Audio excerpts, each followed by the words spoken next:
Flack, you talked a little bit about you having classical guitar lessons. Who was your teacher, and what did you get out of that? A lot. I got a lot out of it.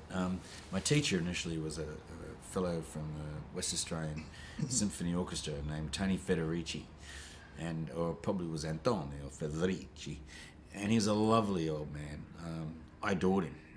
I was only 7, 8. Our father made sure all of us learnt to play an instrument when we got to the age of 7, 8. And he was a trombonist with the Western Australian Orchestra who had a real passion for, now I think about it, his classical guitars were all handmade things. They must have been worth a fortune today.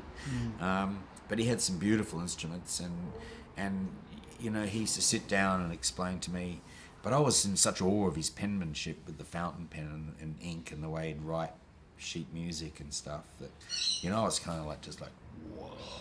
I wasn't really listening to a lot of what he said, but he taught me to write music too in a classical, you know, he'd show me chord patterns and then how to sort of, basically how to pick and play, you know, Spanish guitar. Like I used to go home and practice this. Rasguardo.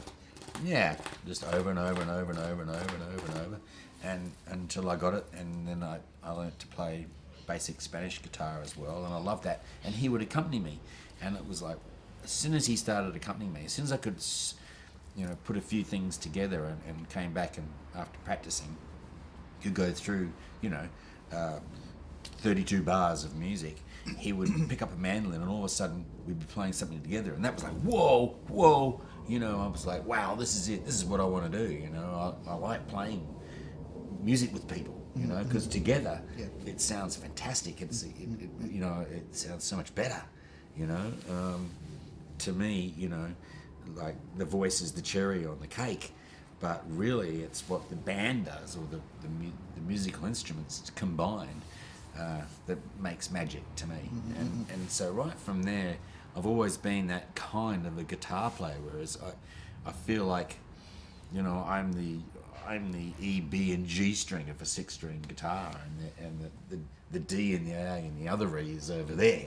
You know what I mean? Sort of thing. So it's kind of like that for me, and I just love making music with other people, and it's one of those things where, you know, someone will pass me a guitar and say, play something, and I'll play something, and I say, yeah, but you have to hear what Kirk does to have it make sense. To have it make sense. You know what I mean? And throughout, because we learnt to play together, and then my 2 brothers, I learnt to play with them. They learnt to play with me. Kirk learnt to play with me. We all played together, with the exception of Andrew being the main songwriter. You know, even songwriting sort of changed because you had Porter Studios, and now people have sequences and write things on Cubase Audio or Pro Tools or whatever. I mean, now it's probably Garage, you know, but which is kind of cheating in a way, because you used to learn to have to play something and you actually wrote it, you know what I mean, without sort of, you know, I mean, having said that, in my own recording studio, I would play all kinds of things and different solos in a piece, and then I would put it all into a sampler and play it back in, and actually write a solo off a keyboard, and then learn the solo once I'd sequenced the solo, and then learn to play it straight, which is quite a useful writing tool in itself. But it, you know, those were the days when I smoked a lot of pot and drank a lot of beer, and so it helped the memory quite a lot. You know? Yeah. So that wasn't in keeping with your Christian band? No, I wasn't Christian for that long, trust me. Yeah. Wow, that's great. The other thing I read somewhere that you were listening to like progressive rock bands like Yes and... Yes, we did. I was... Because I can't... King Crimson. Right. Gentle Giant. I can't really put my finger on who you sound like. Right. Really, it is a band all of its own. So I am really interested in the influences that go to make up your the INXS sound. Yeah. Well, I mean, to be brutally honest, probably Gary and Kirk were mostly into that sort of Steve Howe, Rick Wakeman, you know, John Anderson, Gentle Giant, King Crimson kind of thing. About as close as I got was Roxy Music. I mean, no, that's not true. I mean, I loved listening to those guys too, but my heart was always more into R&B, you know, Like soul, or Curtis Mayfield, Right. you know, and my parents' records, and Actually, Motown, yeah, that kind of thing. I think you I know? can see that. Yeah, Yeah. that's why in a way I'm like the riff guy, because Yeah. it'd be like the you know, bouncing on and to a large degree, kind of that reggae has a lot to do with stuff. And in fact, if you listen to the Eagles verge on disco to me. You know, one of these nights. You know, that's just about disco. Bee Gees. Yeah, it is, isn't it? You know, and so that kind of thing was always, and hence my fascination with Nile Rodgers, and why we ended up working with him. And he, you know, and his work he did with David Bowie, and then Duran went and used him.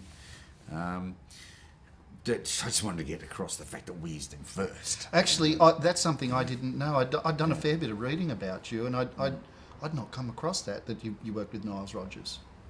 Yep, Original Sin. I was a big fan of his solo album, In the Land of the Good Groove, and I used to play it on the tour bus when we were travelling to and fro all over the US, and you know, I would drive the other guys crazy. And there was a song he had. I can't remember what the actual song was called, but the lyric went "Poontang, poontang, where you want it. Slept all night with my hands on it. Give me some of the yum yum. Give me some of that yum yum before I sleep tonight." Well, that was that kind of thing that Michael would warm up on vocally, and that we'd all sing together right before we walked out into the arenas or the wherever and play live, travelling across wherever we were. And we were at Maple Leaf Gardens in Toronto, which is a stadium, and we were doing a show there. And we came off stage into this huge dressing room, and you know, we were all talking. There's a zillion people backstage. We were all talking, having a great time. And Michael came over and said, "Timmy, come on, there's someone you want to meet." You know, I'm like, okay. And I walked over and he goes, "Tim, this is Nile Rodgers." And I was like, holy no way, you know. We just got along great, and we all hung out for a while, and then we agreed we should get together at the Power Station studio in New York, because he had a weekend coming up, and we figured out at the end of that particular tour, we were then heading off to Japan, we could go into the Power Station studio. He was recording or producing Hall & Oates at the time, and at Electric Ladyland, and so we went into the Power Station, and Andrew and Michael sort of finished writing Original Sin while we booked a rehearsal room down in Tampa, or Miami in Florida, and we sort of all got together and learnt the song, went into the Power Station, put down the rhythm track, pretty much did it all in 2 days, and then Daryl Hall came in and sang BVs on it, which was fantastic. And Niall was just a great guy to work with. He was just so up, and it was awesome. He ended up coming and playing live with us on a few dates in New York City, and we went straight from there to Japan and made the video in Tokyo. Right. And he set me up with Tokai guitars, because I said to him, "Niall, look, you know that sound you get on those Michael Jackson records and that Diana Ross, you know, Upside Down, you know, that funky sort of out of phase sound. It's really unique to you, you know." And I noticed when I watched him play, a lot of it's all downstrokes. You know, there's very little upstrokes with Niall. It's all down, you know, like this. And I said, "Well, what guitar did you use on China Girl, you know, or Let's Dance, you know?" Because he did the Bowie album, and he came out and he goes, "This, man," and it looked like a Strat, and I'm going, "It's a Strat," and he goes, "No, look carefully," and Tokai actually wrote Tokai like Fender, you know, and he goes, "It's a Japanese copy of a vintage Fender," which they did. They even found really old wire, copper wire, to wind the pickups with, hand wound the pickups, vintage wood they made the necks out of, and they actually replicated vintage Fender guitar, or all kinds of guitars.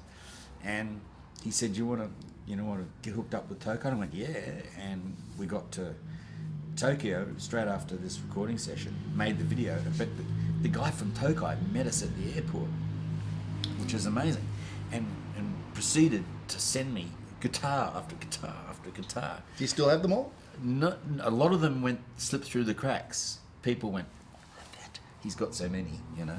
And I don't know where they all went, to be honest. I've still got a few, my favourite ones, not all my favourite ones. For instance, there's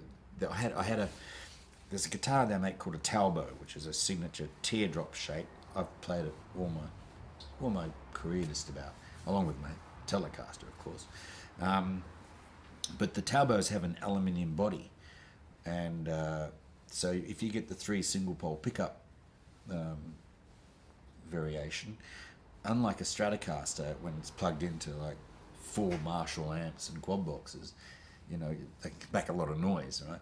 Well, the actual aluminium shields the pickups, so they're quiet as. You hardly get any hum or noise, which is brilliant. So for live, it just made, and it sounds great. And so I played that at Wembley. You can see that guitar at Wembley. I don't know where that guitar is. It's one of life's great mysteries.